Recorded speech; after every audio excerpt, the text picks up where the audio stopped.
Halo semuanya, perkenalkan nama saya Erik Tarimana Residing dengan NIM 23101158 dari Fakultas Ilmu Pendidikan dan Psikologi, jurusan Psikologi. Saat ini saya akan memenuhi tugas ujian akhir semester saya dari mata kuliah tes kognitif dengan menjelaskan apa itu tes intelijensi yang bisa kita kenal dengan singkatan SPM. Untuk itu, mari kita simak penjelasan saya berikut ini. Oke guys, saat ini kita akan masuk ke dalam penjelasan tentang apa itu tes intelijensi yang biasa kita kenal dengan singkatan SPM. Apa sih SPM ini? Nah, tes SPM atau yang biasa dikenal dengan tes intelijensi ini, dia kepanjangannya yaitu Standard Progressive Matrix. Nah, sejarahnya begini teman-teman. Pertama kali diciptakan oleh John C. Raven pada tahun 1938. Tes intelijensi ini dirancang oleh John pada tahun 1936 serta diterbitkan pertama kali di tahun 1938. Tes ini baru digunakan secara luas sejak tahun 1954 dan pertama kali digunakan untuk angkatan bersenjata Inggris dalam Perang Dunia Kedua. Jenis tes ini dikelompokkan sebagai tes non-verbal, artinya materi soalnya tidak diberikan dalam bentuk tulisan ataupun bacaan, melainkan dalam bentuk gambar-gambar. Tes ini digunakan untuk mengukur kemampuan dalam hal pengertian dan melihat hubungan bagian-bagian gambar yang disajikan serta mengembangkan pola berpikir yang sistematis. Tes ini dianggap sebagai culture fair test, yaitu adil untuk semua budaya, karena mampu meminimalkan pengaruh budaya tertentu. Nah, juga ada fakta menarik teman-teman tentang sejarah tes SPM ini. SPM yang dijumpai di Indonesia yaitu hasil revisi pada tahun 1960. Tes SPM yang mengukur kecerdasan orang dewasa. Nah, lalu yang kedua, saya akan menjelaskan teori yang mendasari tes tersebut. Nah, tes SPM ini teman-teman disusun berdasarkan teori faktor G atau biasa dikenal dengan G factor yang dikemukakan oleh Spearman yang bertujuan untuk mengungkapkan kemampuan intelektual atau intelijensi umum secara individu. Nah, saat ini kita akan masuk ke poin yang ketiga. Tujuan dan fungsi alat tes tersebut. Tes SPM ini teman-teman bertujuan untuk mengungkap kemampuan memahami figur yang tidak berarti dengan mengobservasi dan berpikir jernih pada saat mengerjakan tes. Kemudian melihat hubungan antar figur-figur yang ada yang pada gilirannya mampu mengembangkan penalaran. Di samping itu, untuk mengukur kemampuan seseorang untuk membentuk hubungan persepsi, tes ini biasa digunakan pada anak SD maupun SMP teman-teman. Itu ya kira-kira tujuan dan fungsi alat tes ini. Dan saat ini kita akan masuk ke poin yang keempat, yaitu aspek-aspek yang diukur dan dilihat dalam tes SPM ini. Nah, yang dilihat ataupun aspek-aspek yang kita bisa ukur ataupun dilihat dalam tes ini, yaitu yang pertama ada kemampuan penalaran ruang, yaitu kemampuan seseorang dalam memahami konsep ruang atau spasial. Lalu yang kedua, ada kemampuan dalam hal ketetapan, yaitu kemampuan seseorang dalam menghitung. Yang ketiga, daya abstraksi, yaitu kemampuan menangkap, membayangkan, dan menganalisa suatu hal yang dilihat atau ditangkap indera secara abstrak. Yaitu bisa dikatakan sebagai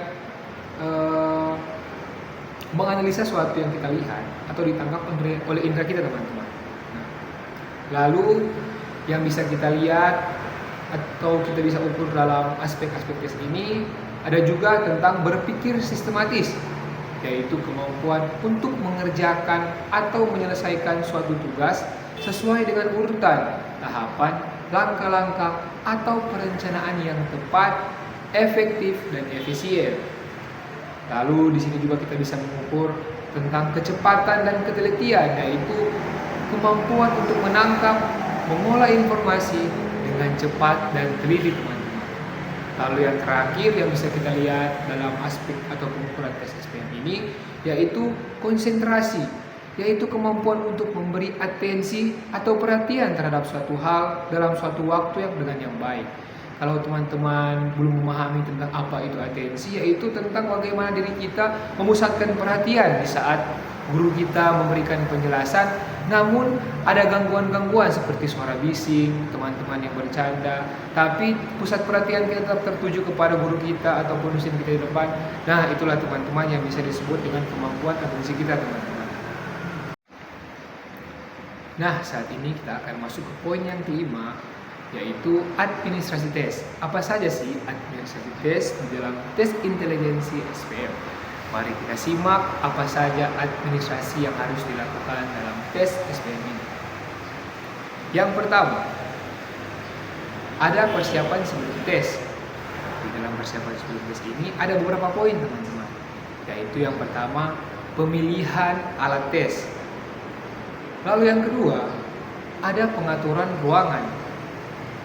Yang ketiga, peserta tes. Nah, saat ini kita masuk yang kedua. Ada yang dinamakan dengan instruksi sebelum tes. Yaitu yang pertama, jelaskan tujuan tes. Yang kedua, memberikan contoh soal. Yang ketiga, instruksi pengisian lembar jawaban. Nah, kita masuk ke poin yang ketiga, yaitu pada saat pelaksanaan tes. Yang pertama, distribusi materi tes. Bagikan buku tes dan lembar jawaban.